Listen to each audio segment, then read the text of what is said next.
자는 복되도다. 오늘은 하나님의 징계를 경히 여기지 마십시오라는 제목으로 함께 말씀을 나누도록 하겠습니다. 3장 11, 12절을 보면 아주 유명한 구절이죠. 이 구절이 히브리서 12장에도 인용되는 것을 여러분 좀 아실 겁니다. 내 아들아, 여호와의 징계를 경히 여기지 말라. 그 꾸지람을 싫어하지 말라. 대저 여호와께서 그 사랑하시는 자를 징계하시기를 마치 아비가 그 기뻐하는 아들을 징계한 같이 하시느니라. 그렇죠.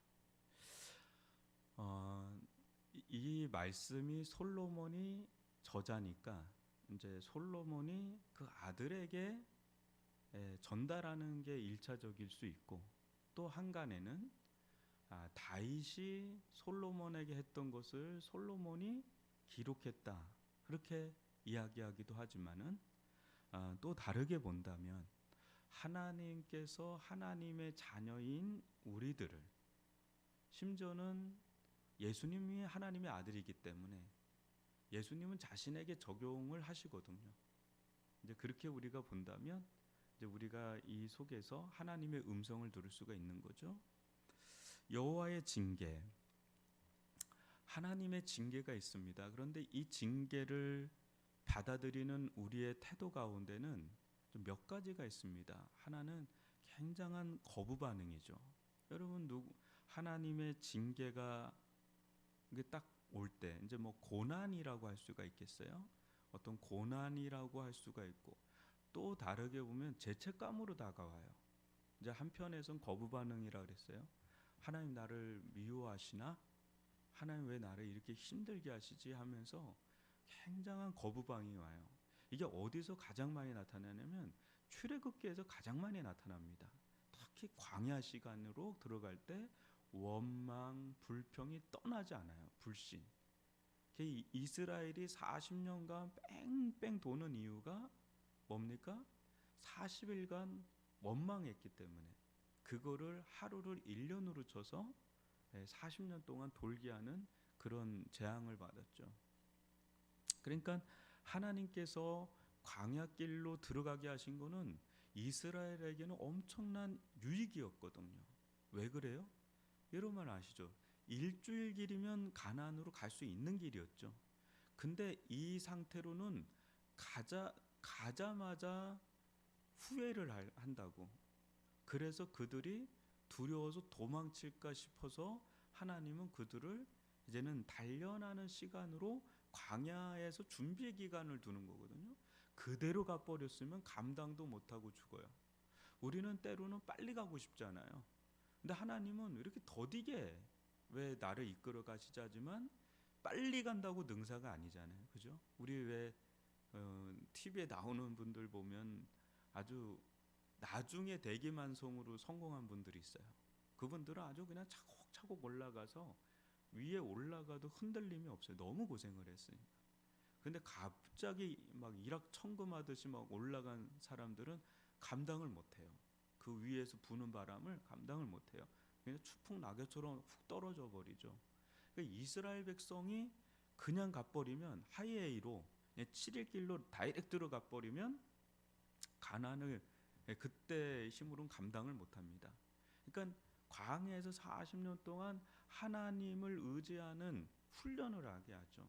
근데 그것을 오해를 해요. 하나님은 왜 우리를 마라 이게 물도 없는 곳으로 하냐? 왜 뭐 고기가 없냐? 뭐 진짜 계속 그런 불평, 불만, 원망 뭐 그걸 하는 거죠. 이게 이제 거부 반응이라고 해요. 또 한편에서는 죄책감이에요. 하나님 나 진노하시나? 나 심판하시나? 나에게 형벌하시나? 뭐 그렇게 하면 내가 무슨 죄 져서 그런가? 이것 때문에 그런가? 막 정죄감, 죄책감, 죄의식, 거기서 뭐 헤어나오질 못해요. 근데 하나님 말씀하시잖아요. 여호와의 징계, 여기서는 징계가 디사이플린이에요. 훈련. 하나님의 훈련을 경히 여기지 말아라. 그 꾸지람을 싫어하지 말아라. 왜? 하나님께서 사랑하신다면 모르겠어요. 요즘에는 애들 하나 둘 나니까 오기야 금이야 해가지고 애들한테 싫은 소리도 못하고 뭐 또 못해요. 뭐 애들 뭐 어른들이 지나가면서 뭐라고 한 번 하면 막 삿대질을, 우리 애가 누군데 당신 뭔데 우리한테 그러냐고 막 그래요. 저 예전에 어렸을 때 기억이 나요. 그때는 오락실이라고 있었거든요. 오락실이 있는데 어떤 애가 이렇게 그 우산, 옛날에 우산에 보면 이렇게 철 같은 게 있었지 않습니까? 이렇게 납작한 철 같이 그렇게 해가지고 그거로 그 돈 넣는 데다 막 이렇게 누면 그게 막 올라가요. 이제 이게 어떻게 도둑이죠. 도둑질 하는 거죠. 그래도 어떤 애가 걸렸어요. 개패듯이 패더라고요. 그래도 마저도 뭐 누가 뭐라는 게 없었던 시대예요. 그때는 학교에서도 무지하게 맞고 뭐 그랬어요. 지금 생각하면 뭐 인권 거기에 고발당해야 될 일들을 한두 번 겪어온 게 아니에요. 그래도 뭐 그냥 코피 터지면서 그냥 그런가 보다 그냥 지냈어요. 근데 여러분 지금은 뭐 오기야 금이야. 아마 선생님들도 못할 걸 요새 못하잖아요. 뭐 하면 오히려 뭐 애들한테 그렇고 되고.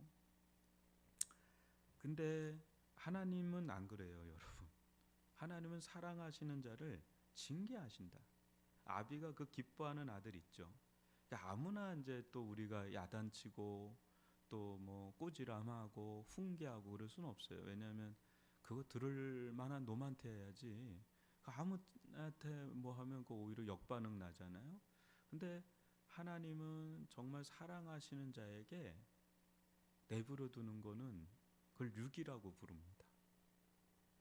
여러분 이렇게 우리가 세상에서도 아우 저 인간 좀 걷어가주면 좋겠다 이런 사람들 있지 않아요? 우리 전 세계적으로 몇 명 있잖아요. 이렇게 봐도 안 걷어가요. 심지어는 술을 다 하고 가요.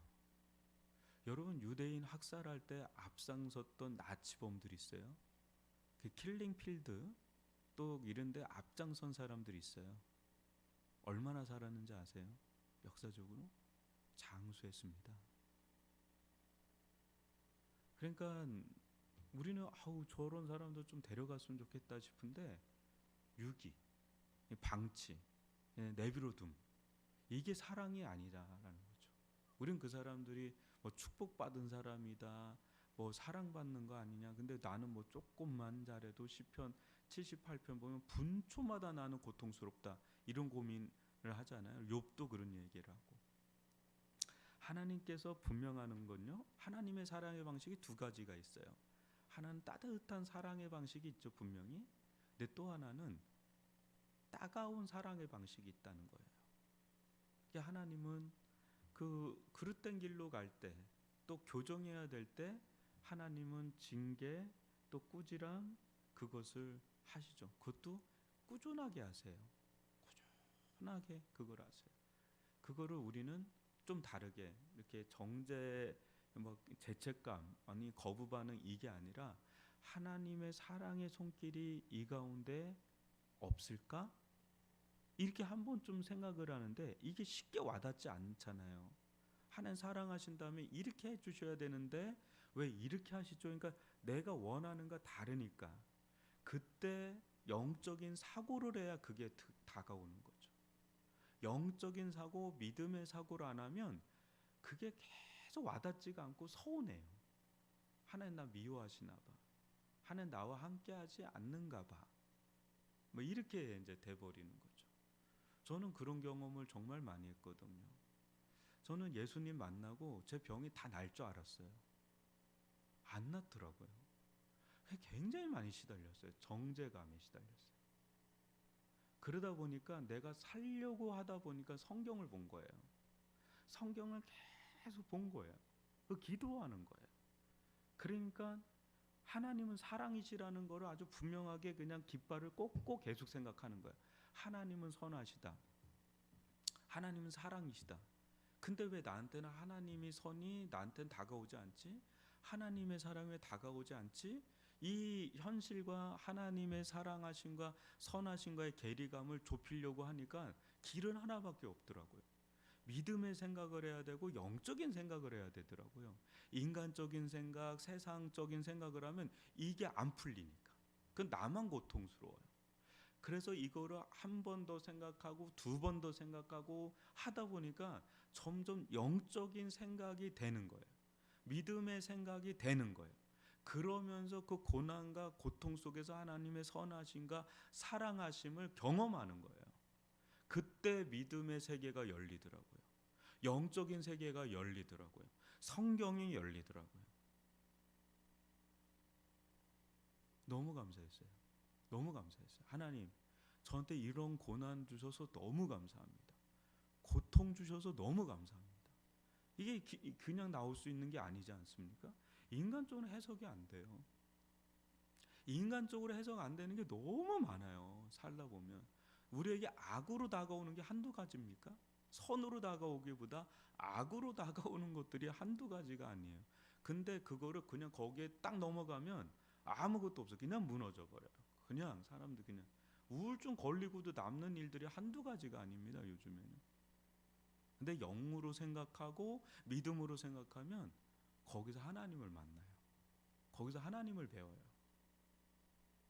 저는 우리 성도들 가운데도 그런 은혜를 누리는 분들이 좀 있고, 또 이제 말씀을 나누면서 그걸 자꾸 하나님은 선하시다, 하나님 사랑하시다면 부해가 나는 분들이 있을 거예요. 확 딱지가 나는 거예요. 뭐가 선이고 뭐가 사랑이시냐고 막 하나님에 대해서 막 원망하고 막 그냥 막 일을 가는 분들도 있더라고요. 그럴만해요. 인간적으로 생각하면 그럴만해요. 그 앞에서 아무 할 말도 없을 정도로 정말 아주 공공한 가운데 빠져 있는 분들이 있어요. 근데 하나님 사랑하신 자는 징계하십니다. 그래서 그 징계를 통해서 하나님의 사람으로 빚어가요. 여러분, 남의 일이라고 우리가 다가오지 않는데 여러분 생각해 보실까요? 여러분, 우리가 요셉처럼 살려면 살 수 있겠어요? 다윗처럼 살라 그러면 살 수 있겠어요? 모세처럼 살라고 하면 살 수 있겠느냐고요. 남의 일이니까 그냥 그런가 보다 하지만 내 일이 되는 순간에 그건 죽을 것 같은 고통이에요. 안 그래요? 요셉만 해도, 다윗만 해도, 모세만 해도, 심지어 예수님만 해도 말이 안 되죠. 안 통해요, 여러분. 이 세상의 공식으로는. 근데 그네들은 거기서 하나님을 깊이 만나면서 하나님의 사람으로 빚어지잖아요. 그냥 안 빚어지죠. 훈련을 통해서 빚어지잖아요. 훈련 안 받은 사람이 사울입니다. 그대로 무너져 버리죠. 그러니까 하나님께서 사랑하시는 자는 징계를 하세요. 근데 가장 좋은 건 뭔지 아세요? 늘 우리 목회자들하고도 얘기하지만 다 통하는 거예요. 그냥 목사들 뭐 상관없어요. 다 그냥 말씀 앞에 혼나는 게 제일 좋은 거예요. 혼난다면 말씀 앞에 말씀 순종하는 거 여러분 어렵죠. 근데 말씀에 그냥 꺾이는 게 제일 좋은 거예요. 가장 신사적인 방식이고, 그게 안 되면 하나님이 삶에서 또 주세요. 그것도 안 되면 그건 진짜 위험해요. 그러니까 이 사인들을 좀 아셔야 돼요. 그러니까 말씀 앞에 그냥 꺾이고 그냥 기도로 주님 앞에 나아가고 꾸준하게 그렇게 해서 내가 자꾸 깎여지는 거, 그러니까 하나님의 사람으로 빚어져 가는 게 가장 지혜로운 길입니다. 그러니까 지금 잠언서를 주시는 거예요. 말씀을. 네. 이거를 우리가 잘 이해를 할 필요가 있죠. 뭐 저도 이게 다 이해가 되는 건 아니고 그렇게 좀 늘 보면서 또 하나 그래도 삶에서 또 이렇게 징계하시는 게 있고요. 여러분 13, 14절을 보시면 계속 그거를 얘기하죠. 지혜죠. 지혜를 얻은 자, 또 명철을 얻은 자가 복이 있다는 거죠. 지혜를 얻는 것이 은을 얻는 것보다 낫고 그 이익이 정금보다 낫다. 여러분, 우리가 좀 어제도 유아인 요새 좀 계속 나오더라고요. 근데 정말 대단한 배우 아닙니까? 그죠? 그리고 소신발언으로 유명한 배우고, 그런데 이제 상습적인 어떤 마약에 노출돼 있어요. 뭐 이유가 있을 거예요. 자세히 이제 뭐 또 들어가 보면 그 여러 가지 스트레스 뭐 여러 가지 많잖아요. 어떤 분이 그런 얘기를 저에게 하더라고요. 이렇게 강남에서 큰 교회에서 목회를 하던 분인데 사역을 하던 분인데 목사님 그거 아세요? 연예인들 60%가 예수를 믿어요. 이래요. 왜 그래요? 그랬더니 이렇게 한참 잘 나갈 때가 있지만 일이 끊어질 때가 있잖아요. 그때 거의 다 공황장애, 우울증, 대인기피 다 온대요. 근데 그때가 때래요. 또 그때 하나님 또 만나서 또 예수 믿는 사람들이 의외로 많대요. 정말 많습니다.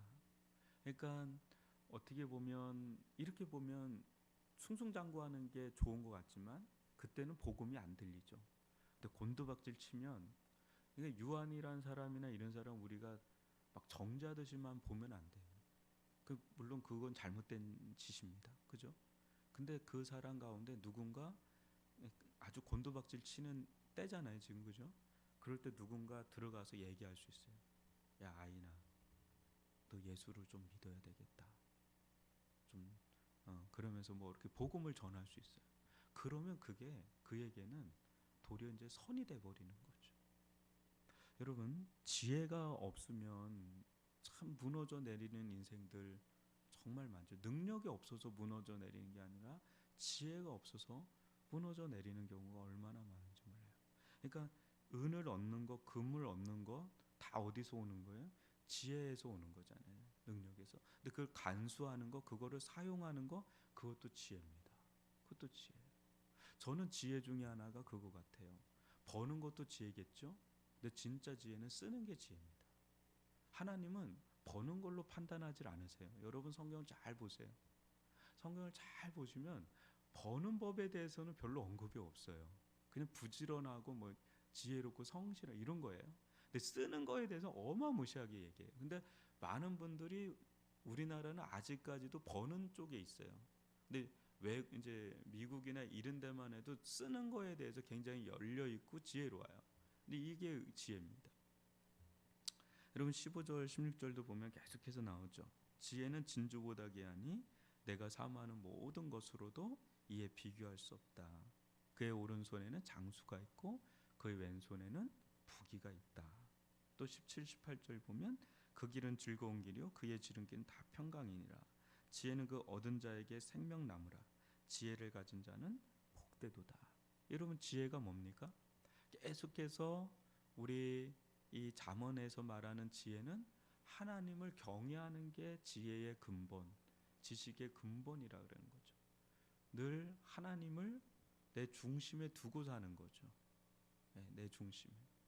하나님을 내가 지금 질문하는 겁니다. 내 스스로에게 나는 지금 하나님을 경외하고 있나? 하나님을 가장 두렵고 떨리는 분으로 여기고 있나? 지난주 주일날 여호수아 말씀 나갔지만 나는 어느 편에 서 있나? 그게 경외하는 겁니다. 하나님 편에 서 있나? 하나님의 말씀 편에 서 있나? 아니면 다른 편에 서 있나? 늘 우리는 그게 기준이 되는 거예요. 근데 용기가 필요해요, 여러분. 하나님 편에 서는 것도 용기가 필요하고 다른 편에 서는 것도 용기가 필요해요. 근데 우리는 용기가 있거든요. 근데 용기를 어디다 부리느냐가 매우 중요한데 좋은 지혜는 하나님의 편에 서는 용기를 택합니다. 그때 하나님께서 주시는 은혜가 분명히 있다는 거죠. 하나님 우리 사랑하십니다. 그래서 계속해서 우리를 다뤄가세요. 야, 그 길이 아니야. 이 길이야, 이 길. 계속 그 양몰이 하듯이 계속해서 우리가 하나님의 양이니까 계속해서 몰아가세요. 이쪽으로 가는 거야. 이쪽으로. 그때 툭툭 칠 때가 아픈데 그 길이 이제 사는 길이니까 한 툭툭 치면서 가는 거죠. 목자 되시는 하나님께서 우리를 이끌어 가신다. 너무 감사하죠. 안 그랬으면 우리는 여기 이 자리 여기 못 있습니다. 하나님 사랑하셔서 툭툭 쳐가지고 그나마 우리가 이렇게 신앙생활하는 거지. 우리 뭐 능사가 없습니다. 하나님의 은혜예요. 여러분 오늘 주신 말씀 좀 기억하면서 우리 기도하기를 원하는데 하나님의 징계가 있다면 그걸 경히 여기지 말고 여러분 그런 거 있잖아요. 심중에 두고 있다가 자녀에게 정말 이렇게 그냥 단순하게 한 얘기가 아니라 정말 고민하고 해서 진짜 주는 말 있잖아요. 진짜 사랑해서 이게 화가 나서 주는 거 말고 진짜 사랑해서 주는 말이 있을 수 있잖아요. 그거를 경히 여기는 자녀라면 너무 많은 걸 놓치잖아요. 근데 나중에 알겠죠. 나중에 왜 아버지가 어머니가 왜 이야기했는데 나중에 하는데 너무 손해를 보는 거잖아요. 하나님도 마찬가지죠. 하나님은 우리 육신의 아버지보다 더 대단한 분이니까 그냥 하는 게 하나 없습니다.